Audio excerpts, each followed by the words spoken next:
My name is Ethan Miller, and I grew up in a family that wasn't exactly ordinary, but wasn't broken either.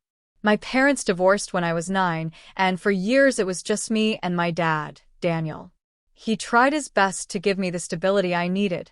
He worked long hours as an architect, but he was always present when it mattered: school events, soccer games, late-night talks when I couldn't sleep.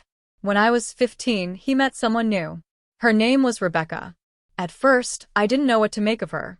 She was younger than my dad by about 10 years, in her early 30s at the time, with this warm smile that could light up a room. She was different from my mom, very different. My mom was more serious, quiet, and introverted, while Rebecca was outgoing, lively, and seemed to have an endless supply of energy. She loved cooking elaborate meals, hosting people, and decorating the house in ways that made everything look like it came out of a lifestyle magazine. When she moved in after marrying Dad, I wasn't sure how I felt. She wasn't my mom, and I didn't want her to try to be. But she surprised me. She didn't push, didn't force me to call her anything I wasn't comfortable with, didn't try to replace my mother. Instead, she just showed up. She drove me to practices when Dad had to work late. She remembered the names of my friends, and she even cheered embarrassingly loud at my games.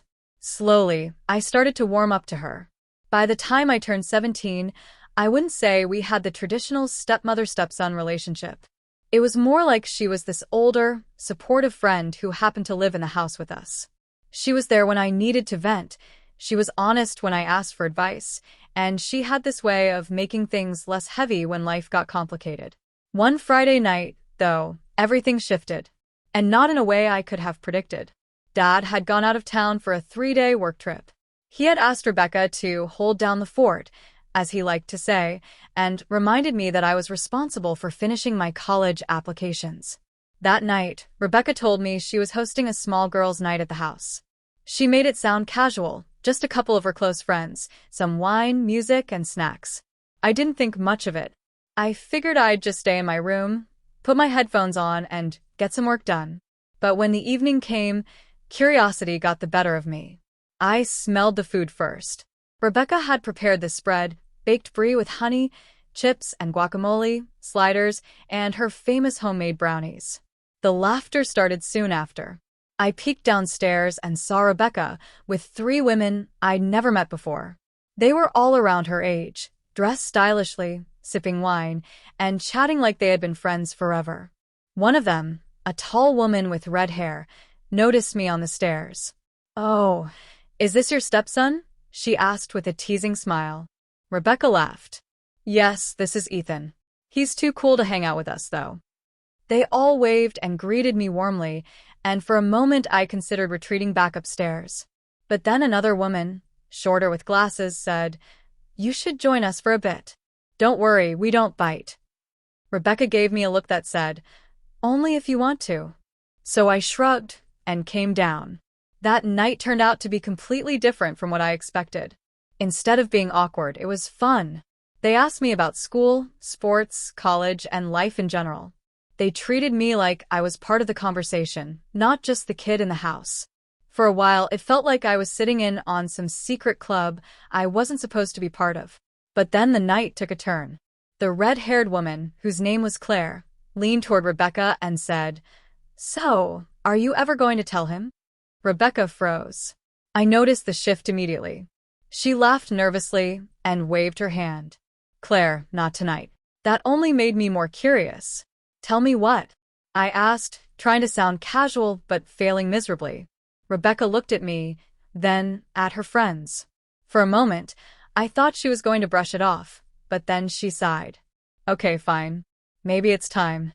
Her friends exchanged knowing glances, and suddenly the room felt quieter, heavier. Rebecca set her wine glass down and looked me in the eyes. "Ethan," she began carefully, "there's something I've been keeping to myself. Not because I wanted to hide it from you, but because I wasn't sure how or when to explain it. But maybe you're old enough now to understand." My heart started racing. "What is it?" Rebecca's voice softened. "Before I met your dad, I had a daughter." The words hit me like a wave. I blinked, trying to process. "Wait, what?" She nodded slowly. "Her name was Lily. She would have been about your age now. My mouth went dry. Would have been. Rebecca's eyes shimmered as she explained. Lily passed away when she was only 3 years old. It was sudden, and it broke me in ways I can't describe. After that, I didn't know if I'd ever be able to be a mom again. When I met your dad, I never told him the full story right away. Eventually, I did, but I never wanted you to feel like I was keeping some dark secret.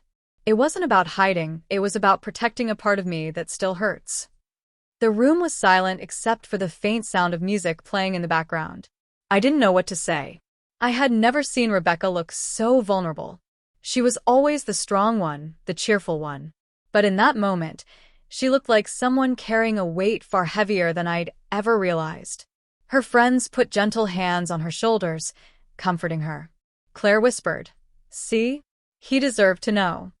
I swallowed hard and finally said, "Why didn't you ever tell me?" Rebecca's eyes filled with tears, though she tried to blink them away. "Because you already had a mom. I didn't want you to think I was trying to replace her. I thought if you knew about Lily, you might feel like I was comparing you to her or expecting you to fill some space in my heart that could never truly be filled. I just wanted to be here for you as myself, not as someone who lost a child." I sat there, stunned. For the first time, I saw Rebecca not as my stepmother, not as the cheerful woman who decorated our home and cheered at my games, but as a person with her own scars, her own battles. Something inside me shifted that night. I realized that she wasn't trying to fit into my life. She was quietly carrying her own story, while still making room for me in hers. I reached across the table and took her hand. "Rebecca, I don't know what to say, but I'm glad you told me.